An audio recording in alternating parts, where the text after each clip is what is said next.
Welcome to In Isolation With. It's a talk show where we make a connection without actually making contact.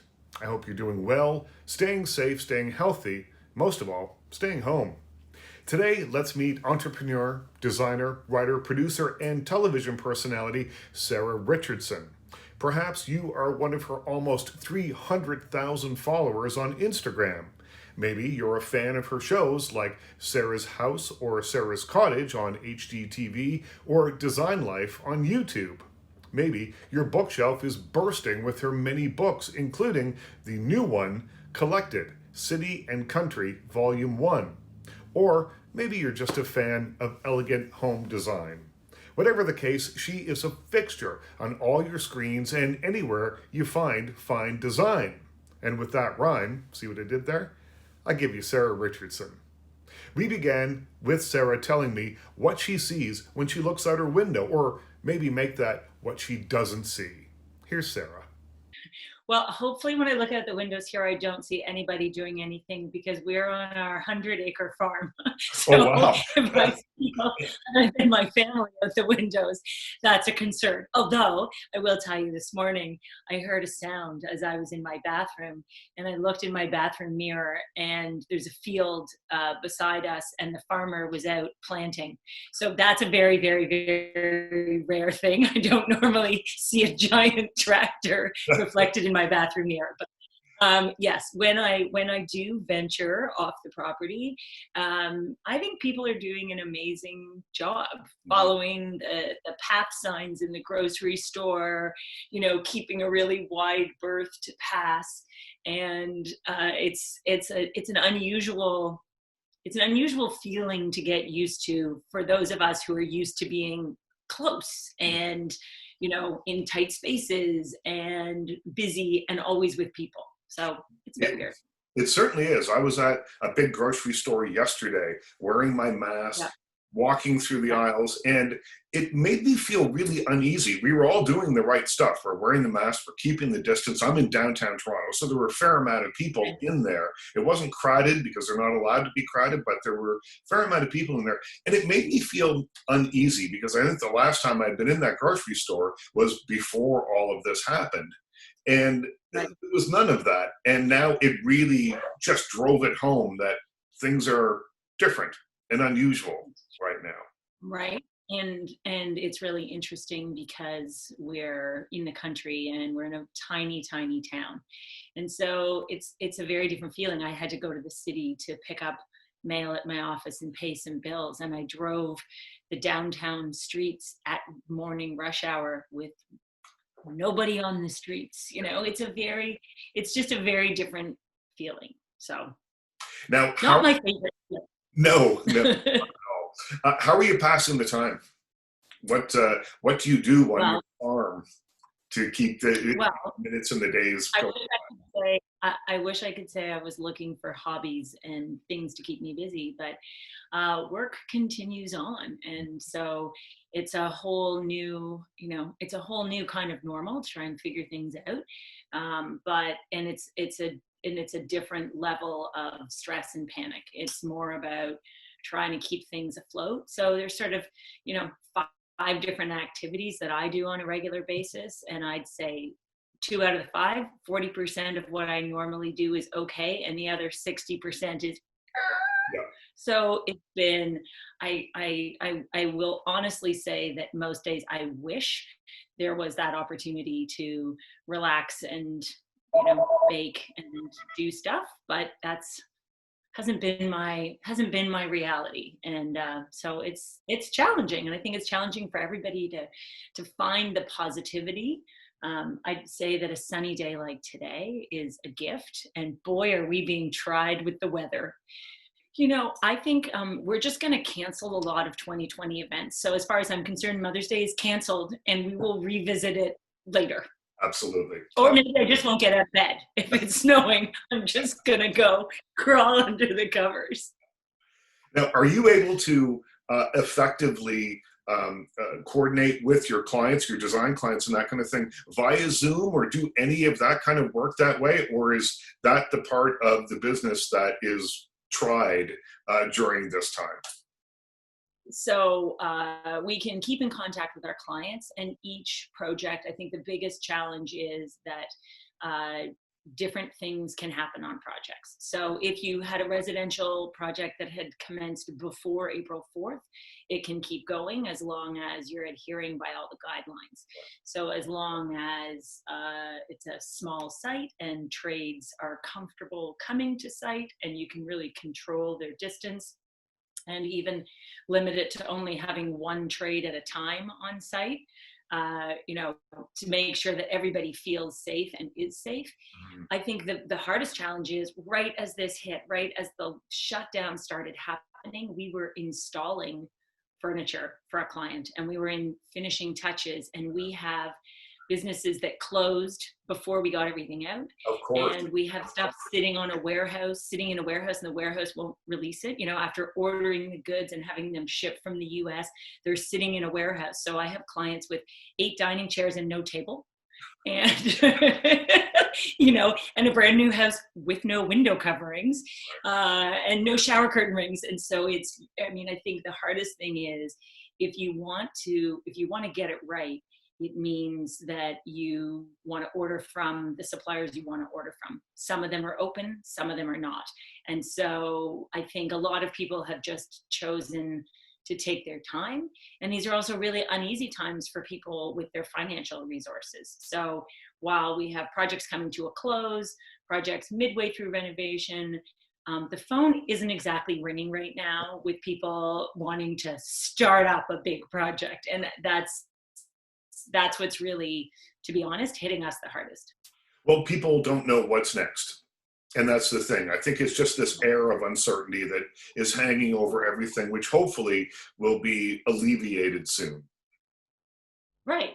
And I think, I would say I take comfort in the fact that while everybody's at home, they have the time to think about their space. And I think that not from a self-interested perspective, but I think that as challenging as all of this has been, I think it will reinforce for a global population the importance of home, and making sure that you surround yourself with spaces that make you feel good, that bring you up, that work for your lifestyle. I think everybody's going to realize that a home office is mandatory. In our case, we currently require 4 of them.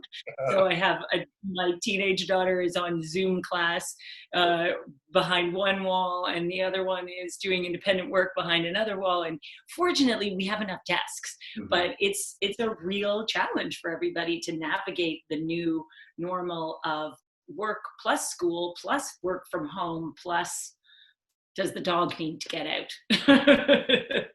Now, how would you suggest that people go about looking at their spaces? You mentioned home offices. I'm sitting in mine right now, which has turned out to be invaluable to me during the last couple of months.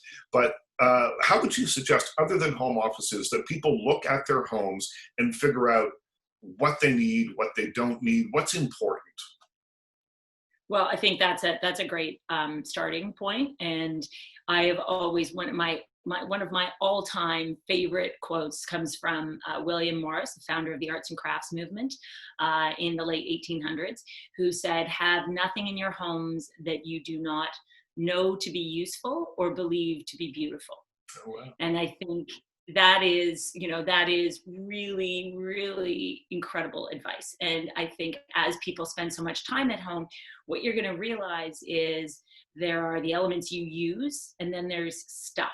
And there's stuff that's just there, and it's clutter, and it's in your way. So I always say, if you want to make a positive change, and for anybody at home right now, I think we all know that paint sales and wallpaper sales have skyrocketed as those who are laid off and at home and can't work are looking for productive ways to keep busy. And I always say the first thing to do if you want to make a positive change is move absolutely everything out of the room. Strip that room, clear it, get rid of all the clutter, edit, throw out everything you're not using. This is not a Marie Kondo kind of approach of, does this bring me happiness? But truthfully, do you use it? Do you need it? Do you like it? if it doesn't meet those criteria, I like the William Morris approach. And then if you move absolutely everything out, then paint it, you get a beautiful fresh start and reintroduce elements one piece at a time so that you can think about, does this work? And I really believe that when we come out of this, I feel like the population will probably take a little bit more of a less is more view to their purchasing habits, to really buy less and buy well, because I don't think anybody feels amazing living in a cluttered space, but we feel really good if we are in that comfortable, cozy space surrounded by things that feel good, that help you relax at the end of a long day. Because I think a lot of us right now, it's work, work, work, work, work, and then we're still at home and suddenly the workday is over and you want to relax. Well, it's difficult. The home office thing, and I've had one forever. The Mhm. difficult part there is that you live where you work and you work where you live. And so Right. it is important to have carefully defined spaces, a door you can shut, a way of cutting off that otherwise. And I've been a victim of this, of my own doing many times. You just work all the time. Right. Yes. When I used to, so I lived in a loft in the early days of my career, and I had a desk set up right at my front entry door, and it sort of had I had, an architectural salvage railing, and my solution was back then, and it's harder to do now, but my solution was I'd get up, get showered, get dressed, I'd go to the coffee shop across the street, have my morning coffee there, and then when I returned, I was at work. Right. And it's breaking up, thinking about how to break up those patterns, and I think everybody's tried different things, whether it's working from your pajamas, but I think I had one day where I just started working and I was still in my bathrobe, and 11 o'clock I was still in my bathrobe, and I went, okay, this is not for me, because I don't feel like I started my day properly. I don't feel awake and alive, so everybody has to figure out their own routine, but for me it's been get up, get showered, get dressed, do my makeup, do my hair, and then I actually feel like we're all trying to hold on to some normal here. Absolutely. Absolutely. Any little bit helps. So let's talk about Collected, City and Country Volume 1. And you mentioned how people are looking to paint and wallpaper to help give themselves something to do, to spruce up the places that they're living in, and they'll find tips in the book about how to use them. And there's something that I love here. I just look it up, inset wallpaper. Well, I mean, yeah. So I think that oftentimes people are considering, we've heard so much about the accent wall or the accent wallpaper wall, and instead we like to think about solutions that make it feel a little bit more intense. So you can use paneling. If you've got a paneled wall, you can just inset a single panel of wallpaper within that. You can apply it just above chair rail or on the back of a bookshelf. Your bookshelf is stacked and full, so that would be a total miss there. But you are clearly an avid reader, and it's so interesting because I find so many people want bookshelves. I want lots of bookshelves, but don't actually have that many books. So wallpaper can be a nice way to help, layer it in. But I think the other thing about city and country is that we wanted to take a look at what are two really polar opposite ways of living. I think that you either, someone who lives in the city, that's a very different experience than country life. But at the same time, I think that more and more there's a connection between those. So I think during this phase of this global pandemic, we have people thinking, I don't know, do I want to be in the city, or would I like to think about having a bit more space and room to roam in the country? And I think that there's also people in the country who want to live a contemporary city aesthetic, a kind of more modern look, and people living in the city craving that more historic feel. So we really felt that you could bring opposite ends of the spectrum together, because it's both geographic and emotional. And that I think that there are elements, instead of just doing a city edition and a country edition, there's elements that really cross over for everybody. For me, design is always emotional. For me, it is. I don't know that I have an aesthetic. If I could move this around, I'd show you, and you could probably tell me Sure. what it is. Yeah. But for me, it is just filling up my space with things that I like to look at. And that is Exactly. that things that mean something to me that we've picked up on our travels or whatever it might be. But it's got to have an emotional connection to me, and that's how I've created. This is how this office has come together, and it makes me happy to be in here, and that's very important to Well, I mean, that's interesting because when we were brainstorming the name of the book, it was actually Beth Hitchcock, who's my editorial director, who came up with the name because we were talking about things that the entire process, as you describe it, of how you create a home is about curating. So you've curated your space, whether you would use that word that you've curated it with all the things that mean something to you and speak to you. And the process of collecting and curating is actually investing that emotional piece into it, but also with thinking and considering. So we thought Collected was such a good name because we wanted to collect spaces from around the globe. We wanted to sort of wrap our arms around a larger audience. So I've written 2 books before that were all my own work. And I thought, well, I would really love the opportunity to engage and invite other amazing creatives from around the world to join me and to be able to use the opportunity I have to share their work and their great ideas, because I think that when we all come together, we do a better job. is there one way now that we're stuck inside? We mentioned paper, wallpaper, we mentioned paint, but is there one easy thing that we can do if we're just feeling a little dissatisfied or a little, blah about where we live because we're in it all the time now? We're in it. If you're on isolation, you're in it all. What's a good way to kind of fix your place? Well, this doesn't work for everybody, but the solution for me is a good old fashioned, we call it a cleaning snit. And I really do think that I feel like when you're feeling down, it's because there's clutter around you. And I think I personally relax better and feel better when everything's in its place. And so a simple thing is restyle your coffee table, rearrange your bookshelf. One of my friends is at a cottage and has been hunkered down there for, I don't know, feels like months now. And she organized the entire bookshelf by color one day. And and she said, oh, and it looks so pretty now. And so I think that there's, what's bugging you? What is bugging you at home? If it means just rearranging the pillows and taking the pillows from the bedroom and putting them in the living room, or the living room to the den, make those small changes, work with what you've got.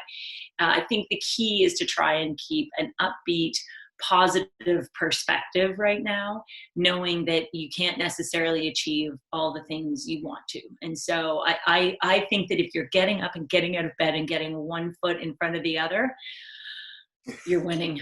It's you know if the check clears, yes. what more can we do, right? Well, I also think that taking control of your space is so important because in this pandemic, everything's out of control. There is so much uncertainty. We don't know what's happening. One thing that we can control is the stuff that's directly around us. And I think that it will make us feel better. Well, it's so interesting you say that, because that is what I've always said to people about their home, is that home is actually the only thing that you control. Mm-hmm. You go to work and it's somebody else's space and guidelines and their rules, and you do your job.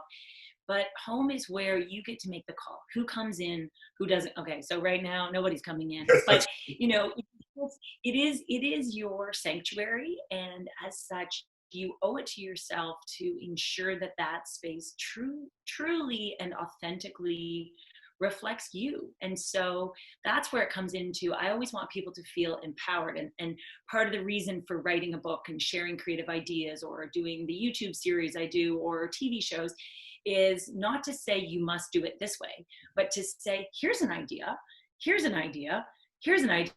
Which one of the ideas on the buffet are going to resonate with you, that you might want to say, okay, I'm going to take that one and I'm going to bring that home.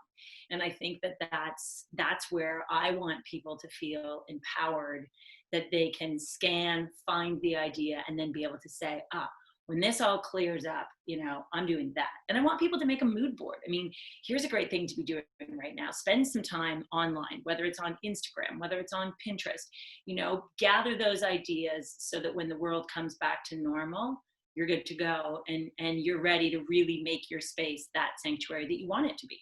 You can hit the ground running when all that happens. Exactly. Yeah. So final If question. you still have the muscle to run. That's right. That's right.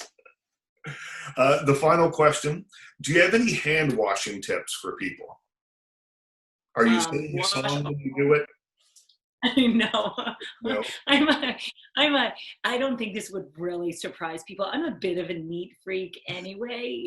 I do a lot of laundry, a lot of counter wiping, a lot of hand washing. So, I mean, yeah. And I don't know. I think be careful. I think it's about going to places that you feel comfortable in and going places that you trust in terms of, I think smaller is better these days. And I think, as you say, when you go to that big grocery store, it feels a bit like, where have you been?